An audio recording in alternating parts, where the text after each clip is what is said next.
Kakampi ng bayan, kasangga ng masa, kapanalig ng batas at hustisya. Attorney Danny Con, Abogado de Campanilla.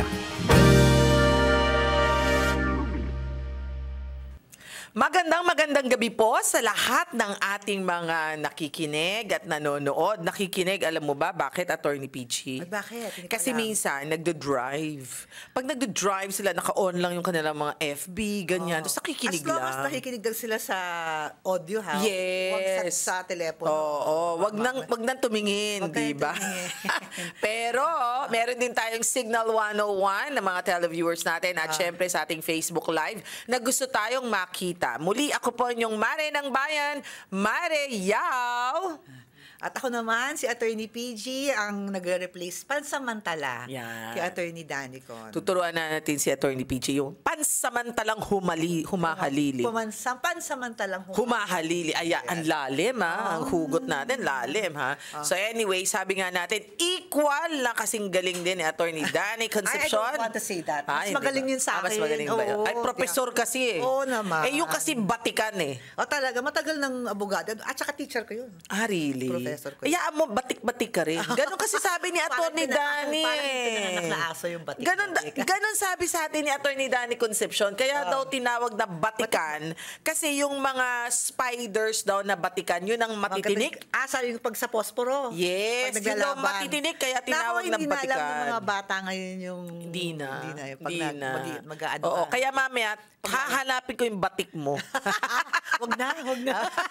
Na-shy ako bigla. Na-shy siya. Well, anyway, sabi nga natin, di ba, marami tayong pag-uusapan ngayon, ulitin natin, take two. Kapupulutan ng aral. Ayan, sensya na, ha? Kulang sa kain.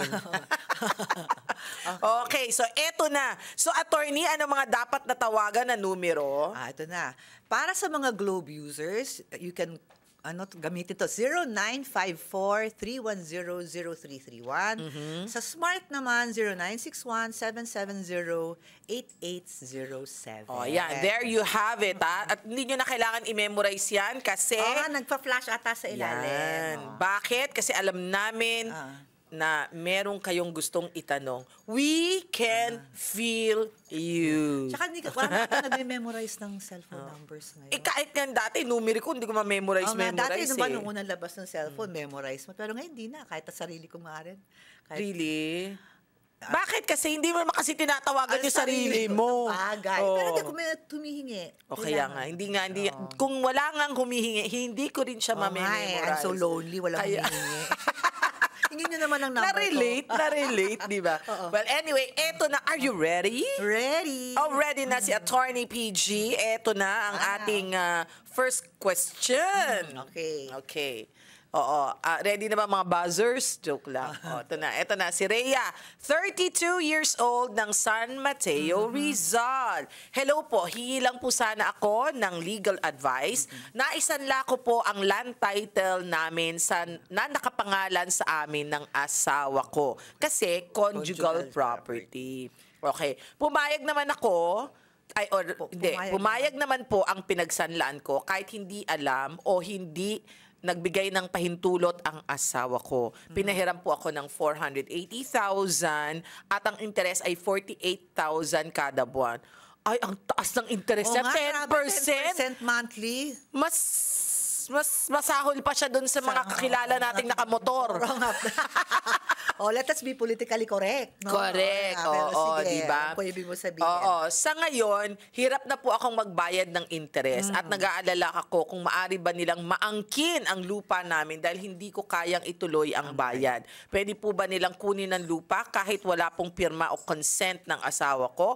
At legal po ba ang 10% interest? Maraming salamat po sa inyong sagot. Okay. Ang daming maraming question yan. Oo nga, at saka ang daming parang kailangang sagutin kasi parang... Himay-himayin natin. Oo nga eh. Okay. Una muna, nagsanla siya ng isang titulo nakapangalan sa kanilang mag-asawa. Dahil conjugal. Oo, conjugal. Alam mo, kahit naman hindi nakapangalan sa mag-asawa, basta purchased or binili during the time of marriage. Tama. Sa kanila yun, o kahit na ano. Tama. Anyway, so isa yun. Pumayag, pero pumayag naman po ang pinagsaanlaan ko kahit hindi alam. Okay, una muna. Pwede ka bang magsanla ng conjugal property na walang pahintulot? Pwede ba yon? Hindi. Hindi ka pwede na walang pahintulot. Ay. It needs the consent of okay. ng asawa mo. Ano nangyayari kung gano'n? Kung ganyan na nangyari, ano mangyayari? The contract is void. Void. The contract is void? Yes, the mortgage is void. Kumbaga. Okay. Okay. So, pangalawa, pumayag naman po ang pinagsanlaan ko kahit hindi alam o walang pahintulot ng asawa ko. Okay. That will point to kung good faith or bad faith yung nagpautang sa'yo.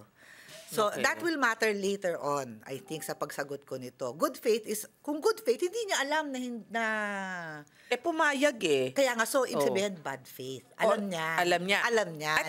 At saka, since siya yung nagpapautang, di ba dapat SOP na yon na dapat, ito, dapat papirmahin mo muna bago Oo. kita pautangin, Oo, di ba? oo. Pero hindi niya ginawa. Hindi niya ginawa. Kasi naman oo. yung iba, parang, baka yung iba ginagawa, pinipeke yung pirma ng asawa. Kasi alam mo naman na itsura ng pirma ng asawa mo siguro. Correct. Oh, So, paano na yan? Sige. So now, it would seem na alam niya. So, bad faith. So, ngayon ang nangyari, okay, hindi siya makapagbayad ng kanyang utang. Correct. So, At saka, ang taas ng interest, ha? Oo nga, 10%. Okay, ma'am, sagutin rin Oh, natin sige, yan. sige. Okay, una muna. Ang tanong niya, pwede bang hindi na niya... Ipagpatuloy ang bayad dahil di na niya kaya. Hindi, actually hindi nga tinutuloy, Oo. pero maangkin ba ang lupa dahil Oo. nga sa niya.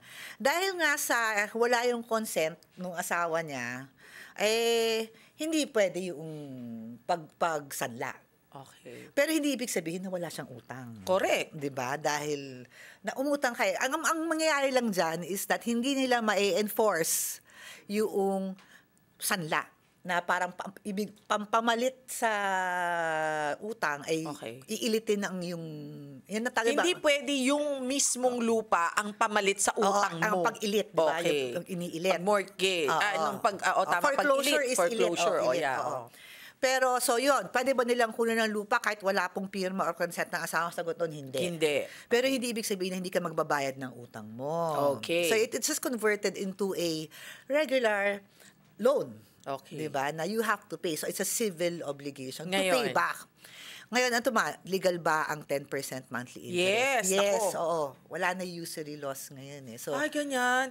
Pero, datapot supalit Oo ngunit. nga, oo nga eh. Di ba, pagka ikaw naman ay, for example, nangunguleksyon sa'yo ng pera or sabihin mo ng criminal case yung chinarge sa'yo at sinasabi niya na ito, ganyan-ganyan. Di ba yung judge can actually see also pag sobrang taas, binababa? yes, pwede yun. Pwedeng ibaba. Possible lang yun. Pero nasa Possible. korte na kayo nun. Pero kung per se, kung bawal ba na Oo, hindi. mag-set ng ganyang kataas, Oo. hindi na. Kasi dati meron tayong usury laws yung batas na yun na hindi na ngayon na na-repeal na po yun eh. So the parties can actually, pwede silang magkasundo kung gaano kataas ang interest. na gusto actually, sa nila. mga gumagawa ngayon ng batas, sa lahat po ng ating mga kongresista na nakikinig sa atin ngayong araw na ito, baka gusto niya naman ibalik yun. Bakit? Kasi lahat naman talaga Kumakapit sa patalim. kumakapit sa patalim. Oo, kawawa rin naman. Kaya, sige na nga, example, na ospital. Wala ka naman talagang choice kundi mangutang para mabuhay yung mahal mo sa buhay. Sa bagay, kaya lang dapat naman hindi na mangungutang kung maayos ang ating diba, health Hindi system. natin masabi yun eh. Really, ako I have this, honestly, talagang kakapit kung ito ay kailangan ginagamit sa sugal, ganyan. Sige, sabihin mo, pero alam buti mo, nga sa'yo. oo. Pero hindi, minsan talaga ginagamit sa kailangan pang matrikula, pambayad sa ospital. Pag yung mga ganyan naman ganun eh. kasi, minsan, kung sinasabi mo, pag pumuntang korte, pwede naman mangyari yan na baka maawa naman yung judge. Tao Totoo rin naman yung mga yun, yun. totoo na parang yun. pag nakita na ganyan, baka, kasi ngayon, meron ng mediation and yung force Correct. na ang That's true, mediation, that's true. ang conciliation. Correct. So, lalo na sa mga ganyang mga usaping utang lang naman, bago iharap ng judge yan sa'yo, pipilitin kayo. It's mandatory na mag-conciliation. At pagdating sa conciliation, mag-uusap kayo, baka doon mo na sabihin na pwede bang ibaba mo muna ang iyong interest. O kaya, mag-ano ka anong tawag dito? Mag-apila ka, di ba? At wala namang masamang umapila. At pag sa conciliation, makikita naman kung anong pinagkakautangan mo na, mabuti nang mabayaran ako kaysa hindi. At baka pumayag na ako na imbis na 10%, sige, gawin na natin 5%. Mag-negotiate kayo ngayon. Totoo. It's about negotiation. I'm sure, mas gusto niyang maibalik sa kanya rin yung pera kaysa totally wala. Kaya maganda yung bago na yun na parang mandatory na ang conciliation. Correct. Na kayo mag-usap. Okay. Yan. Eto na muna. Meron tayong caller, Attorney PG. Yes, diba? okay. Eto na, si Stacy ng Maynila. Hi, Stacy. Magandang gabi sa'yo, Stacy. Hello po, magandang gabi po sa lahat. Ayan. Hi, Stacy. Okay, Sana masagot ko ang tanong mo. Kayang-kaya ni Attorney PG yan, okay? Si Mari at Attorney PG. Ano ang tanong mo, Stacy? Oo nga, tungkol saan? Bali, attorney, may kinakatakot lang ako kasi plano ko sana mag-travel kasama mga friends ko this year. Usong-uso yung mga naharang ng immigration, di ba? Mga na-offload. Paano kaya kung mangyari yun without apparent reason naman on their end? Syempre sayang naman po yung gagastusin namin if ganun-ganun lang ang lahat. Okay. So, ang sabi mo, offload. So, Hindi, actually, gusto daw nilang mag-travel as kasama ng friends. Oo nga. Ilan taon ka na, Stacy? How old are you, po? Stacy? How old are you, Stacy? Ilan taon ka na? 29 po. Sige. 29 na. Akala ko naman kasi it would matter. Kasi ang bata ng boses, baka inisip ko. Minor pa, tapos mag-friends. Hindi, kasi ngayon, sa mga balita natin, di ba, Attorney PG, yung mga kababayan natin, minsan lalo na yung mga first-timer kabado, na nagtatravel. Kabado. Minsan hiningi pati birth certificate. Pati, di ba, kulang na lang pati bank account, pati yung titulo ng lupa, lahat hinihingi ng immigration. Hindi natin sinasabing minamasama yun, ha? Kasi yan naman po ay mga trained na mga... Actually, discretion nila yun. Discretion nila yun eh. Kasi marami kasing human trafficking ngayon eh. Kaya ako tinanong ko ilang taon na siya. Kasi it would matter kung bata ka pa. Talagang maraming tanong yan. Lalo kung friends lang kayo at unaccompanied by an adult supervised adult. Siya naman adult na siya. Adult ka na. Okay, so wala ka kung immigration yan, depende kung ano yung grounds nila na makikita sa kasi tatanong nila anong punta mo doon, kung may visa ka ba papunta doon. Kung kailangan ng visa. Tsaka siguro yung airplane ticket mong pabalik. Tapos yung hotel accommodation, tour, ganyan. So maging handa lang po tayo. Ang ano lang is that, sinabi mo offload. Ang offload kasi, airline, problem yan eh. Yung puno yung eroplano, tapos bigla lang hindi kayo natuloy. Kasi dati flight attendant ako. Oo, kaya medyo kaya alam ko kagandahan tayo. Hindi, ganyan lang tayo. Medyo nakatatlong paligo lang kanina. Pero ganito yan sa flight, kasi ako nag-flight attendant ako, di ba? Yung kinakatakutan niya, merong mga ganyan talagang situation, lalo na yung punit passport na konti lang, di ka na makasakay, ganyan. Huwag niyong dodrawingan ng passport, yan. Pero huwag ka mag-alala, friend, kasi ang intention mo naman talaga is tour.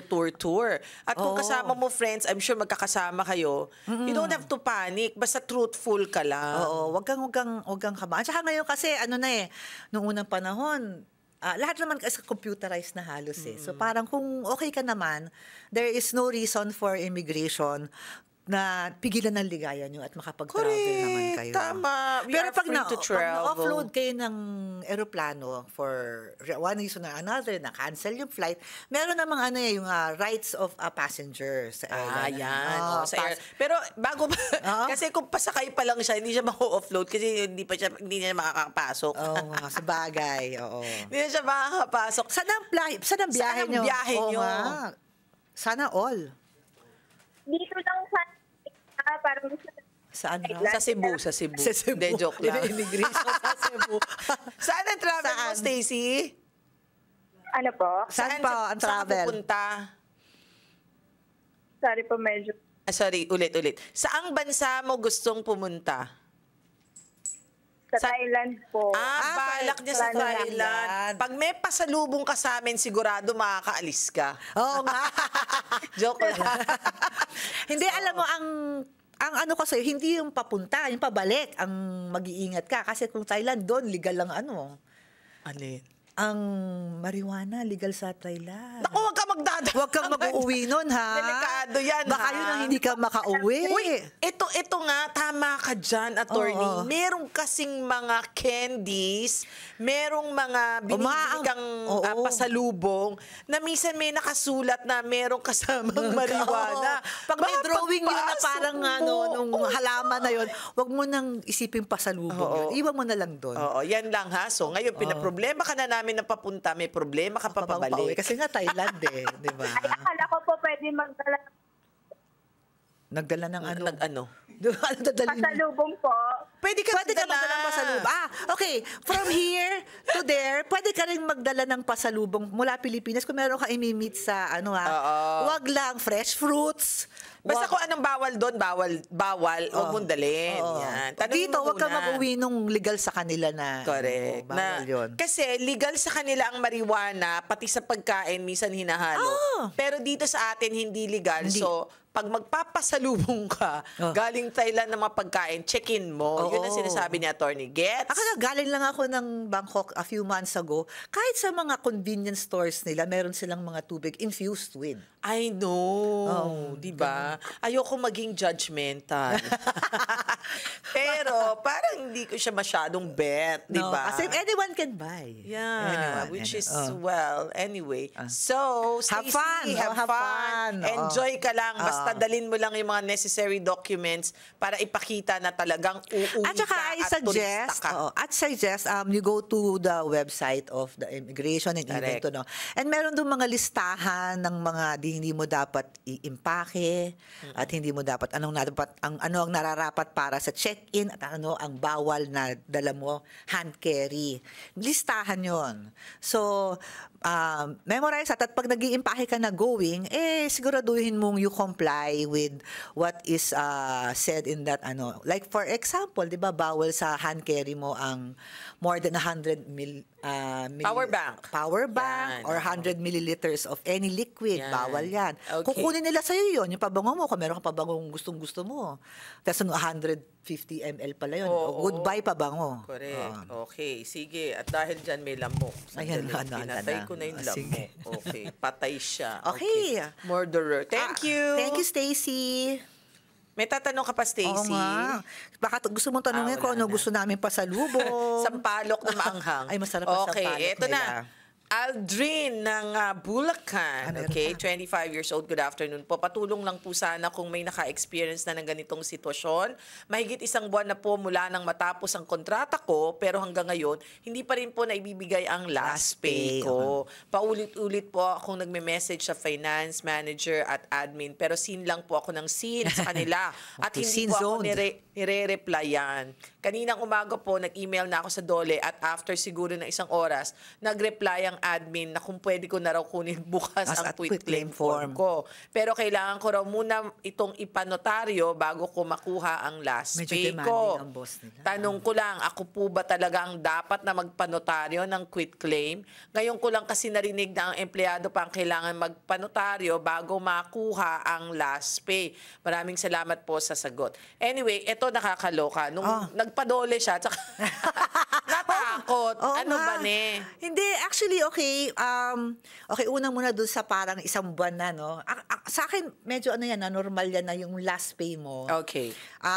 Kasi i-clear ka pa, titignan pa nila sa record nila kung meron kang utang or ganyan. Yes. At saka nag-a-adjust yan. Kasi di ba withholding yung mga yan eh. Yes. So nag-a-adjust yan ng So, kung 1 buwan lang naman, hindi pa naman, para sa akin hindi pa ganun katagalan Correct. yun. Pero siguro nangangailangan Oo nga. ng So, pera ang pero ating 1 buwan. texter. Pero ngayon mukhang tumawag na at sinabing ready na. Oo. Kasi pag sinabi nilang, kunin mo na yung quit claim, usually, handa na rin ang iyong Cheque. cheque. Ang usually doon, kaliwaan ang ginagawa ng mga employers. Ano, parang i-release sa'yo yan.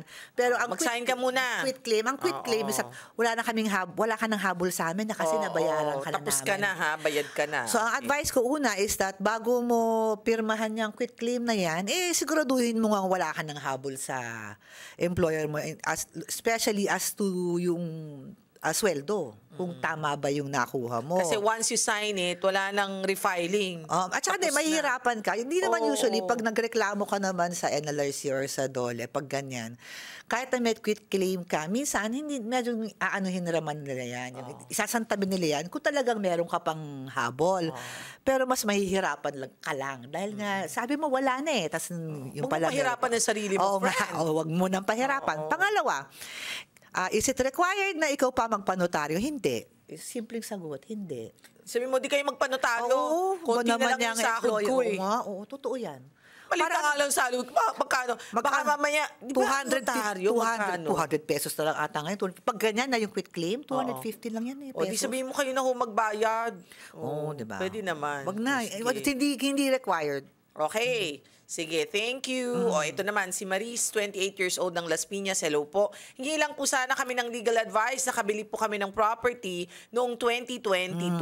Pero after 10 months, nagdesisyon po kaming huwag nang ituloy dahil sa ilang issues na nabasa namin at narinig tungkol dun sa developer. Madaming Ang ganyan. sabi po sa amin, nung una, 2026 daw ang target na turnover ng unit. Pero makalipas ang isang taon, bigla po itong na-delay sa 2028. Bukod po rito, marami na rin kaming nakikitang complaints tungkol sa developer. Nag-request na rin po kami ng refund, at least 50% ng total amount na nabayaran namin. Hindi po namin isinama ang request ang reservation fee. Pero siguro reservation 5,000 lang yun. Oo nga. Kung depende kung ano yung ano nila. Agreement Oo. noon. Ano? Okay. Pero ang sabi ng account officer, 20% lang daw ang pwede naming mai-refund at wala silang ibinigay na breakdown or computation kung paano ito nakuha. Tanong lang po namin, may legal action po ba kaming pwedeng isampa para mabawi ng maayos ang dapat naming refund? Maraming salamat po. Oo Ayan. naman, meron. Oo. Ang kasi, ang dapat na... Sa punta ka ng DSUD. Yun. Oo, sa DSUD. Oy, bago ang secretary dyan. Bago na Si ba? Secretary Aliling. Aliling na? Kasi Yes. nalilito ako ngayon, parang sila, Rigudo, natanggal, Oo. merong, Oo. Mas maraming na-retain.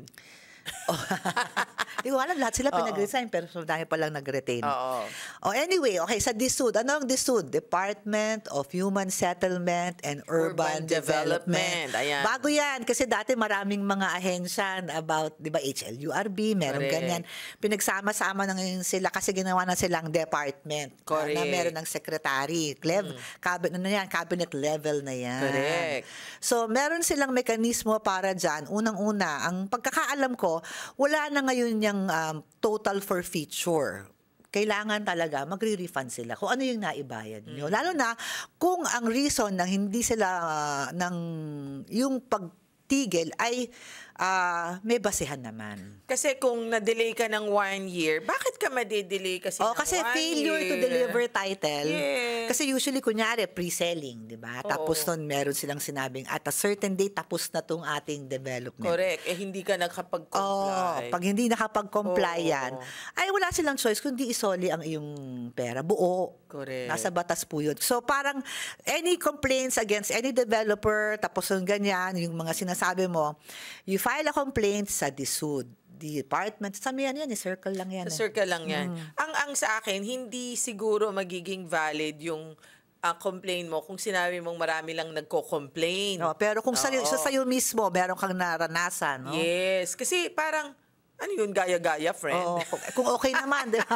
Baka sa kanila yun, hindi naman sa'yo. Or baka sa ibang properties, hindi sa'yo. Baka Parang natakot lang siya. Kailangan lang meron kang basihan. Kung Basihan lang. Oo. Kasi, kung yun, parang feeling ko hindi pwede. Parang nagbago ka lang ng isip eh. Marami Refund na, kita. Hindi naman ata. At saka pwede tingnan yun. mo yung kontrata mo kasi usually pag nakapag-reserve ka na at nagbabayad ka na, may kontrata yan eh. Yeah. So minsan yung even yung kung ayaw mo na, minsan nandun rin sa kung termination kung merong kasi agreement nyo yan. Correct. So, yan. Number 1, sabi ni attorney, punta ka ng DSUD. Oo. Okay. Pero unang-una, number 1, basahin mo muna yung kontrata. Kontrata, number 1. Tapos, number 2, pag may nakita ka ng basihan, pumunta ka na ng DSUD. Okay. Pero sa DSUD, ganun din naman eh. Titignan nila yung kontrata.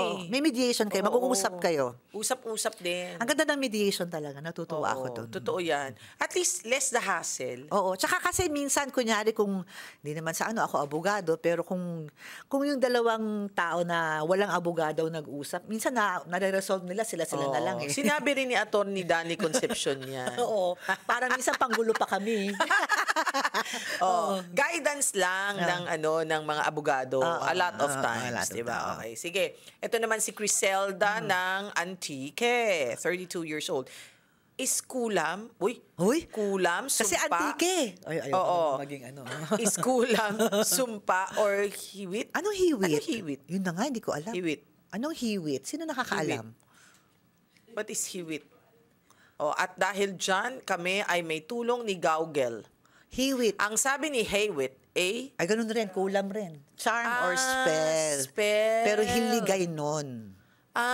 Kulam rin. Considered a grave threat. Like for example, you said in a post, sinusumpa ko kayong buong pamilya mo mamatay sa aksidente or ipapakulam kita.